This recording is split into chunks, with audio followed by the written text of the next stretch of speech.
ಎಲ್ರಿಗೂ ನಮಸ್ಕಾರ ಸ್ನೇಹಿತರೆ. ಇವತ್ತು 103ನೇ ಮಾಸಿಕ ಸಭೆಯನ್ನ ನಾವು ಲಾಲ್ಬಾಗ್ ಆವರಣದಲ್ಲಿ ಆಚರಿಸ್ತಾ ಇದ್ದೇವೆ. ಅತ್ಯಂತ ಮಹತ್ವವಾದ ಸಭೆ ಇದು. ಯಾಕೆ ಅಂತ ಅಂದ್ರೆ ನಮ್ಮ ಮನದಾಳದಲ್ಲಿ ಸಾಕಷ್ಟು ನೋವಿದೆ.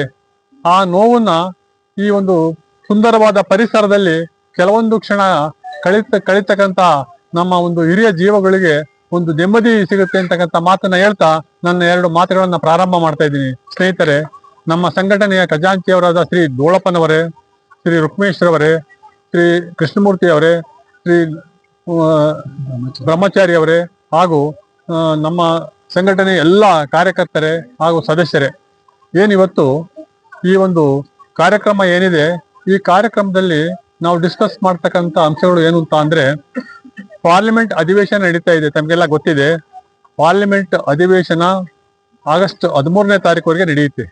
ಆಗಸ್ಟ್ 13 ಪ್ರಶ್ನೋತ್ತರ ಕಾರ್ಯಕ್ರಮಗಳು ಕೂಡ ಇದೆ ಪಾರ್ಲಿಮೆಂಟ್ನಲ್ಲಿ. ಈ ರಾಜ್ಯಸಭೆ ಮತ್ತೆ ಲೋಕಸಭೆ ಎರಡೂ ಸಭೆಗಳಲ್ಲೂ ಕೂಡ ಈ ಒಂದು ಕಾರ್ಯಕ್ರಮ ಇದೆ. ಪಾರ್ಲಿಮೆಂಟ್ ಸದಸ್ಯರು ಕೇಳ್ತಕ್ಕಂಥ ಪ್ರಶ್ನೆಗಳಿಗೆ ಸಚಿವರಾದ ಶ್ರೀಮತಿ ಶೋಭಾ ಕರಂದ್ಲಾಜೆ ಮತ್ತು ಮುನ್ಸುಖ್ ಮಾಂಡೇಯ ಅವರು ಒಂದು ಉತ್ತರನ ಕೊಡ್ಬೇಕಾಗತ್ತೆ. ನಾವು 13ನೇ ತಾರೀಕುವರೆಗೂ ಕಾಯ್ತೇವೆ. 13 ಕಳೆದ ನಂತರ ನಮ್ಮ ಹೋರಾಟವನ್ನ ತೀವ್ರಗೊಳಿಸ್ಬೇಕು ಅಂತ ಹೇಳಿ ನಾವು ಈಗಾಗಲೇ ನಿರ್ಧಾರ ಮಾಡಿದ್ದೇವೆ. PF ಕಚೇರಿ ಆವರಣದಲ್ಲಿ ಮೊನ್ನೆ ನಡೆದಿರ್ತಕ್ಕಂಥ ಸಭೆಯಲ್ಲಿ ಈ ಒಂದು ನಿರ್ಣಯವನ್ನ ಕೈಗೊಂಡಿದ್ದೇವೆ. ಈ ಬಗ್ಗೆ ಎಲ್ಲ ಮಾಧ್ಯಮಗಳಲ್ಲಿ, ಪತ್ರಿಕೆಗಳಲ್ಲಿ, ಟಿವಿಗಳಲ್ಲಿ ಅತ್ಯಂತ ಪರಿಣಾಮಕಾರಿಯಾಗಿ ವರದಿಯಾಗಿದೆ. ಯಾಕೆ ಅಂತ ಅಂದ್ರೆ ಆ ಒಂದು ಪ್ರತಿಭಟನಾ ಸಭೆ ಎಲ್ಲ ಅಂಶಗಳನ್ನು ಕೂಡ ನಮ್ಮ ಈ BPN TV ವರದಿಗಾರರಾದ ಶ್ರೀ ನಟರಾಜರವರು ಈಗಾಗಲೇ ಅದನ್ನ ಪ್ರಕಟಣೆ ಮಾಡಿದ್ದಾರೆ. ತಮ್ಮ BPN TV ಮತ್ತೆ ಸಂಜೆ ಸಮಾಚಾರ ಪತ್ರಿಕೆ ಹಾಗೂ ಬೆಂಗಳೂರು ಸಿಟಿ ಟೈಮ್ಸ್ ಅಂತ ಹೇಳಿ ಆ ಒಂದು ಪತ್ರಿಕೆಗಳಲ್ಲಿ, ಹಲವಾರು ಪತ್ರಿಕೆಗಳಲ್ಲಿ, ಜೊತೆಗೆ ಪ್ರಜಾವಾಣಿ ಪೇಪರ್ನಲ್ಲೂ ಕೂಡ ಬಂದಿದೆ.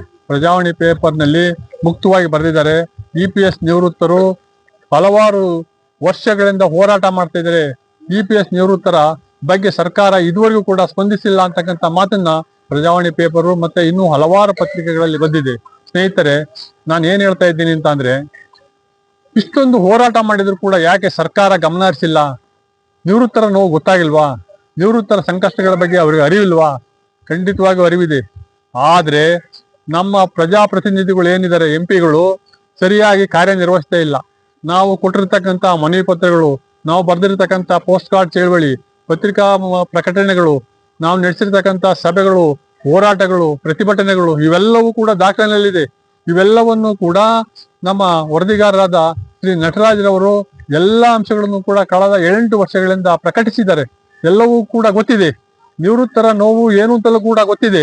ನಿವೃತ್ತರಿಗೆ ಎಷ್ಟು ಪೆನ್ಷನ್ ಬರ್ತಾ ಇದೆ ಅಂತ ಹೇಳಿ ಜಗಜ್ಜಾಹೀರಾಗಿದೆ. ಆದ್ರೂ ಕೂಡ ಯಾಕೆ ಮಾಡ್ತಾ ಇಲ್ಲ ಅಂತ ಅಂದ್ರೆ, ಈ ಒಂದು ಪ್ರಜಾಪ್ರತಿನಿಧಿಗಳು ಅವರು ನಿಜವಾಗೂ ತಮ್ಮ ಕರ್ತವ್ಯವನ್ನ ಸಮರ್ಪಕವಾಗಿ ನಿರ್ವಹಿಸ್ತಾ ಇಲ್ಲ ಅಂತಕ್ಕಂಥ ಮಾತನ್ನ ನಾನು ಈ ತುಂಬಿದ ಸಭೆಯಲ್ಲಿ ಹೇಳ್ತಾ ಇದ್ದೀನಿ. ಸ್ನೇಹಿತರೆ, ಈ ಒಂದು ಇದಕ್ಕೆ ತಾವ್ಯಾರು ಹೆದರಬಾರ್ದು. ಯಾಕೆ ಅಂತ ಅಂದ್ರೆ, ನಮ್ಮ ಹೋರಾಟ ಇಷ್ಟಕ್ಕೆ ನಿಲ್ಲಲ್ಲ.